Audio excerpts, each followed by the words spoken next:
All right. Well, welcome to 155. How you guys doing? My name's Brandon. If we haven't met, I think I know most of you, even a couple people that this is your first time here. So, welcome. When you sat down in your seat was your bulletin. There'll be some notes you can fill in as I talk tonight. There's also a connection card. Please do me a favor, put your name on that. We're going to give away some cool stuff at the end of the night, so I have to be able to actually read your name in order for you to win something.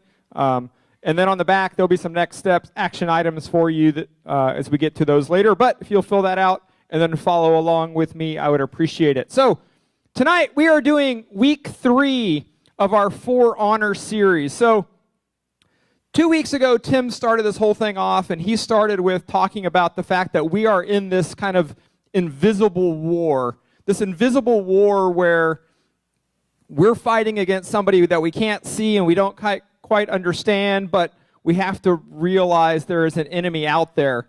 And that enemy is the devil, and I know that sounds very churchy. If you're first time here, you're like, wow, they jumped right into the devil right away, huh? Yep. So Tim also talked about the greatest trick that the devil ever did was that he convinced people that he didn't exist, right? Because if you don't think he exists, and you're not worried about him. So week number 2, last week, Chandler did an awesome little army message with a cot. I thought he was going to nap during his message, but he actually used it for something else. But he talked about gearing up for this invisible war that we're on. And so tonight I get the privilege of talking about the next step in getting ready for that in our message on For Honor tonight. And so tonight I want to talk to you about taking a defensive stand and kind of what that looks like. And what we're taking a stand against is the enemy, because the Bible also says that the devil has one intention, and that is to really kill, steal, and destroy you. So we have to kind of take a stance against that. So before we start off, we're going to read through Ephesians 6:10, which is kind of titled in your Bible. If you read this actually in a Bible, it usually says, the armor of God there. And we'll kind of read through that, because that's where we're getting all of these messages for this series. So I want to kind of give you a little bit of background on this. So it'll be on the screen. You only have one little verse in your outline, because I didn't want to put this big old thing in your outline, but it'll be on the screen so you can read along with me. So here we go. Ephesians 6:10, it says, "Finally be strong in the Lord and his mighty power. Put on the full armor of God so that you can take your stand against the devil's schemes." Note that it says, put on the full armor of God, not just a little bit of it, but all of it. "For our struggle is not against flesh and blood, but against the rulers, against the authorities, against the powers of this dark world, and against the spiritual forces of evil in the heavenly realms." And that goes back to Tim's message of kind of this invisible war we're in. "Therefore, put on the full armor of God, so that when the day of evil comes, you may be able to stand your ground, and after you have done everything, to stand. Stand firm then, with the belt of truth buckled around your waist, with the breastplate of righteousness in place, and with your feet fitted with the readiness that comes from the gospel of peace. In addition to all of this, take up the shield of faith with which you can extinguish all the flaming arrows of the evil one." And that's what I'm going to focus on tonight, is that shield of faith and what that looks like. So if we're defending ourselves against flaming arrows, and that's why I wanted to show you that little 300 clip there at the beginning. If we're defending ourselves against flaming arrows of the evil one or the devil, what do those flaming arrows look like? I think a lot of times in our life, those arrows can be accusations against us. Have you ever been accused of something? Whether you did it or not, right? You've ever been accused of something? So if you're accused of something, for those who don't know, being accused of something really means you've been found guilty, or somebody thinks you're guilty of something, so they're accusing you of something. And I think a lot of times the devil uses accusations to kind of break us down and tear us down, and that will come through people, those accusations. It's not the devil standing there telling you that, but he'll use people to accuse you of things that kind of tears you down. And some of those accusations, whether they're true or false, they hurt, right? They're like flaming arrows when they hit you. And some of those terms or verbs or adjectives or whatever that people can use to kind of throw those flaming arrows at you on might be like, you're dumb. You ever had anybody tell you you're dumb, right? You're dumb. Maybe somebody told you you're worthless. You are never going to amount to anything. You're fat. Anybody ever told you that? You're fat. You know what? You're puny. You're like the smallest person in our class. You're never going to grow. Right? They can use all these terrible things. You're a nerd. You're a slut. You're a virgin. Sometimes that's even worse than being a slut nowadays. You're a virgin. You're a Bible thumper. You're one of those Christians, one of those goody two-shoes, right? They will accuse you of things, even if they're true. Sometimes they can hurt like a flaming arrow hitting you.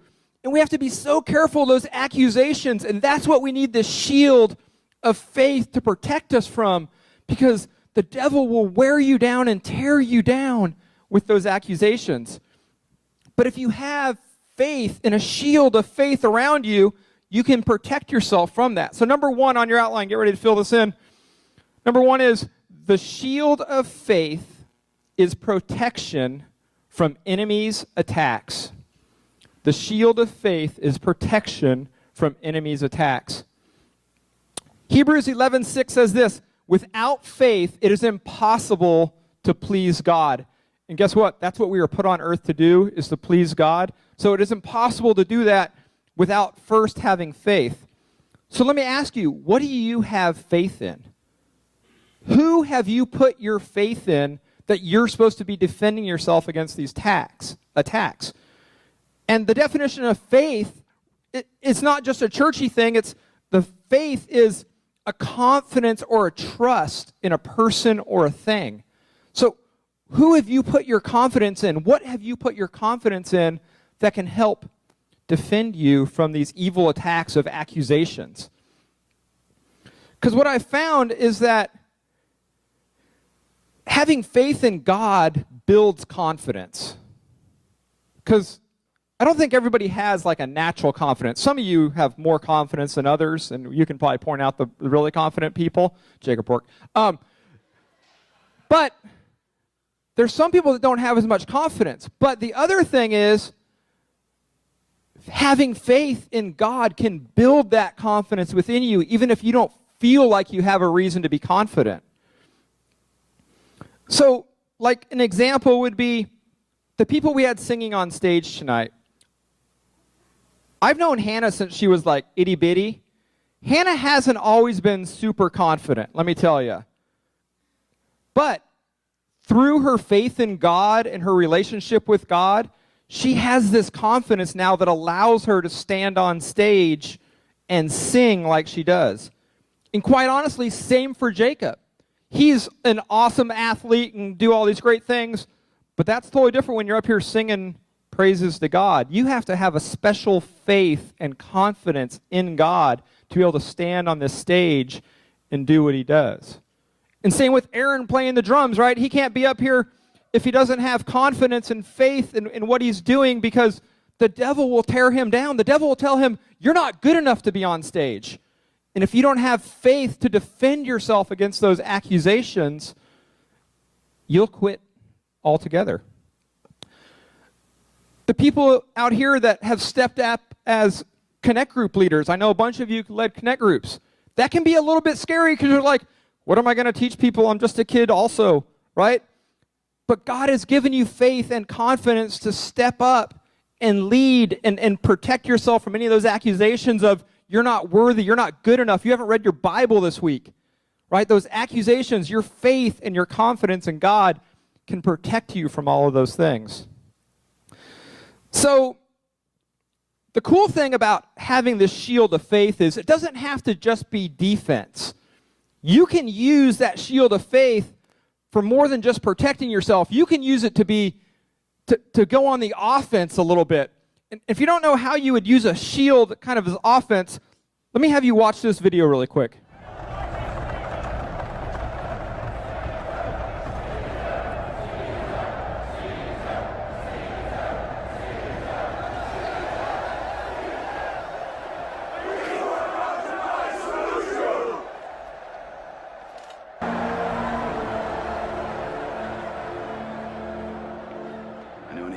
army?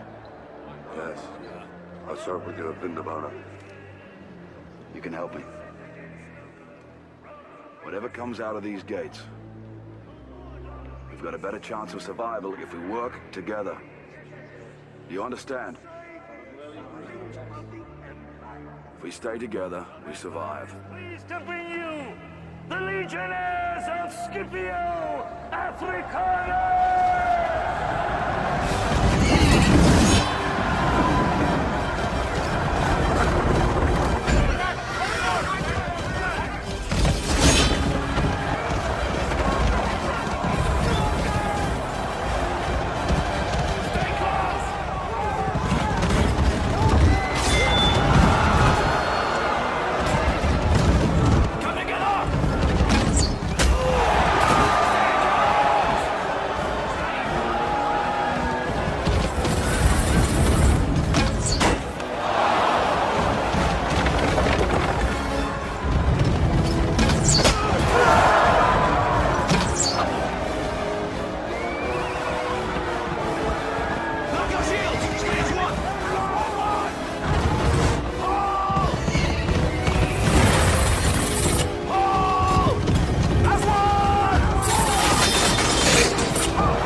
All right, so maybe you won't be using your shield of faith to like flip a chariot, but the idea is that if you have a strong shield of faith around you because you have this confidence in your relationship with God and that you know you can do things, when people start to beat you down with accusations, you don't have to just sit there and take it. You can like step towards them instead, right? Step up to them instead of like, yeah, what you're saying doesn't hurt me. You can even take that a little bit on the offense and be like, oh yeah, this is what I can do. This is what God did do for me. So you can use that shield almost as some offense as well as the defense. Because let me tell you, there's this thing about life, and this is going to be number 2 on your outline. The truth about our life is that we're really in 3 spots in life. The first one is we are in a storm. We are in a storm. The next one is we are either in a storm or we are coming out of a storm. Coming out of a storm. And the third one we could be is stepping into a storm. So what does a storm look like in your life?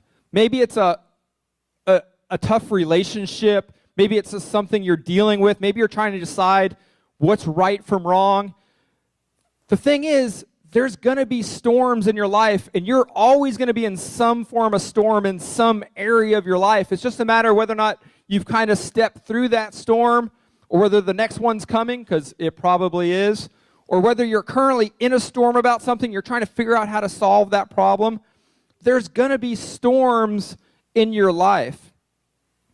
But Jesus said this in John 16:33. He said, I have told you all of this so that you may have peace. Because when there's a storm, you definitely want peace, right? If you're out on the ocean and there's a big storm, you want peace. So that you may have peace in me. Here on earth, you will have many trials and sorrows. Get on your outline there and circle you will. Because it's not you might, you will have trials and sorrows. But Jesus says, but take heart because I have overcome the world. You can have peace when there's all these storms in your life. And I can't define all the storms to you, but I can guarantee you know when you're going through a storm, right? You know what that feels like when you're going through those storms. So let's kind of talk about what we've said so far. One is, you can use your shield of faith to protect you against these enemies' attacks. So you need that faith, that you need a strong faith, not just kind of only on Sunday night faith. You need that faith you have 7 days a week. If you have that, you can withstand those defensive attacks or maybe get a little offense with that shield if you need to. The other thing is you're going to go through storms, and you're going to be going through those with relationships and just school and work and everything in your life. There's going to be these storms. You're going to have to go through heartache and all that's going to happen. But as Jesus said, you can have peace through all of those storms. But throughout life, with storms, I find that there's a word that gets used, and you guys hear it all the time, so it's not going to be a shock to you.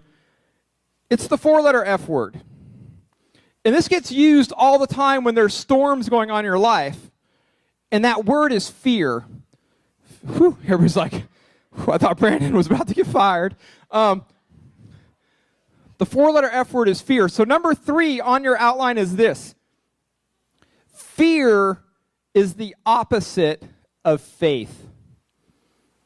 Fear is the opposite of faith. You can't walk around with a big shield of faith and be afraid at the same time. If you have that shield of faith, you have no reason to be afraid. That faith will stomp out the fear in your heart, or that fear that's kind of in your heart there. And that faith builds confidence, which is what you need. And what I find is that fear for me, and I think for a lot of you, because I've talked to a lot of you about this, fear kind of manifests itself in different ways in our life, and this is how I think it affects us most, is stress. So anybody here ever get stressed? Right? Stress is kind of the effect of fear on your life, right? Because you just lay awake at night, just in your bed, like, I can't go to sleep because I'm thinking about this. Why? Because you're afraid of the result or what's going to happen or whatever it is, right? So stress is just what happens when fear steps in. Maybe you're afraid or stressed about what people are saying about you. Maybe right now you're wondering, it's like, people judging me because I'm even at church tonight because they saw what I did Saturday night, right? So it's like you focus on the negative, right? When you get stressed, don't you focus on the negative? You're like, everything that's going wrong can go wrong, is going wrong. I'm failing all my classes. I have no friends. I'll never get a girlfriend, right? It's like your whole life is like going down, right? You just have this negative fear thing. This morning, Pastor Jeff talked about when that happens, you should take an inventory of your life and start thinking about all the good things that are happening in your life. Because if you have faith, you don't have to worry about fear. And there's a great thing that Jesus said in Matthew also, it's on your outline. It says, "Therefore, do not worry about tomorrow, for tomorrow will worry about itself. Each day has enough trouble of its own." Hallelujah, right? If you're in school and you're like, whew, this test is going to kill me, you're pretty much just worried about that test, right? There's no reason to worry about the test tomorrow because you still got to make it through that test today, right? So don't worry and everything about the future. Stay with what's there right in front of you. You don't have to get worked up over what's going on in the future. And you may say, it's like, well, that's great, Brandon. That's easy for you to say. You're old. You have no idea what it's like to be a teenager. You're right. I was a teenager like 25 to 30 years ago. So I have no idea the stress that you guys are under nowadays other than the stuff you guys tell me. Because when I was a teenager, we didn't have cell phones. We didn't have social media. If somebody wanted to talk crap about me, they actually had to tell somebody crap about me, and then that person would come tell me. I didn't have to people were actually like talking to each other. It was crazy. I have no idea, right? There was nobody filming me every time I did something completely stupid that would have probably got me arrested, right? I didn't have the stress of worrying who's taking my picture and who's posting that on social media and who's going to see that. I have no idea all the stuff you guys are going through. I know that all of a sudden, like, there's a ton of, like, sin that is now acceptable in your schools, right? It's just like everything's fair game all of a sudden, right? There's all this stress that you guys have that I don't know everything about. But I can tell you this. In my years as a Christian, and it's been about 11 years now since I became a Christian, I found something out about stress and everything, and I don't think it matters where you're at in life. There's something important to remember, and that's point number 4 on your outline. It is God is bigger than the storm. God is bigger than the storm. No matter what storm you're going through, you can remember that God is bigger than that storm. And Jesus said, you will have trouble. It's going to hit the fan. You better be ready. But God is saying he is bigger than that trouble, bigger than that stress, bigger than that fear, bigger than those issues you're facing. God is bigger than that storm you're going through in your life. And what I found in my time is that a lot of times God will send people into my life that will help me through those storms. God will send the people that I need to help during that moment to get through that storm. And as we talk about shields tonight, I want to show you guys this picture. This is how they use the shields like back in Gladiator and 300 that we were watching there. Does anybody know what this thing is called? This is called a testudo. A testudo is essentially where all the soldiers get their shields and pretty much interlock them and essentially build like a rolling fortress, right? Testudo is actually like ancient Greek or whatever for tortoise formation. Yes, turtle power. Not Ninja Turtle power, just plain old turtle power. This is the tortoise formation. The idea being, maybe your shield can't protect you from everything, but your friends can help protect you. So maybe what you need in life a lot of times when you're going through a storm is not just your own shield of faith, but a friend standing next to you with their shield of faith also. Maybe that friend's got your back and standing behind you with their shield of faith to protect you as well. Because if you have friends and you all have your shields up, none of that evil and negativity and accusations can get to you, right? So while you're protecting yourself, you're also protecting your friend and vice versa. It's so important that you not just rely on your own shield, but you rely on those around you as well. So that's why it's so important that you have relationships with people with strong faith, right? Because if I'm in big trouble, I want somebody with a real big shield. I don't want somebody with like, a little soup can style shield. I need somebody with like a big old shield next to me, right? So maybe if my faith is weak right now, my friend's faith is massive, so they have this tank-sized shield that they can protect me with. So that's why it's so important. That's why we do things like connect groups that you guys can get together and learn from each other and talk to each other so that when storms hit, because they will hit, you'll have a friend that can help protect you from that. The good news is that there's no storm so big that God can't overcome it with your faith. So maybe tonight you need to kind of start by just standing with your shield and ready to kind of turn things around. Maybe things aren't going the way they should, and you're like, you know what? Tonight's the night I kind of take a stand with my shield and just kind of stand firm, and that's where you need to be. So I'm going to give you 3 action items tonight as the band gets ready to come out. And here they are. They're on the back of your connection card. I'm going to challenge you. You need to do at least one of these. So if you don't have your connection card out right now, you're failing at church. So pull out your connection card real quick, flip it over on the back. 3 things. First one is this. You need to confess your fears to God. That's right. Say them out loud. Confess your fears to God. And that might also include confessing your fears to somebody else. Because know what I find? If I'm afraid of something and I find out Danny's afraid of the same thing, I'm not quite as afraid anymore. It's like, oh, well, maybe it's just normal, right? I mean, it kind of helps normalize that stuff if you realize the things maybe you're stressed about and having a hard time about, maybe that stuff isn't quite as important, right? So it's always important to kind of share that with God and with your friends. The next thing would be number 2 of your action steps. Focus on your faith and not on your fears. Focus on your faith and not on your fears. Because if you focus on your faith, when fear and stress starts destroying you and you're laying in bed at night, just start doing that inventory. Start thinking about all the good things in your life. Start talking to God and telling him thank you for all the good things that are happening. It'll help relieve a lot of that stress and fear and accusations in your life.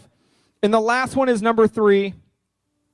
Ask Jesus to be the Lord of your life, because you can't do all the stuff I talked about tonight, because you can't have faith in God if you don't have a relationship with God. So you need to get that right first, which means you need to quietly in your chair by yourself tonight after service, whenever you need to, just quietly bow your head and say, God, I've messed up. I'm a sinner.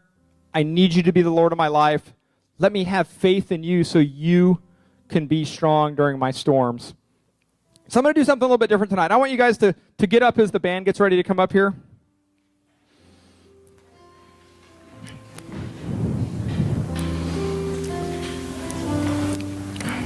Come on up, come on up.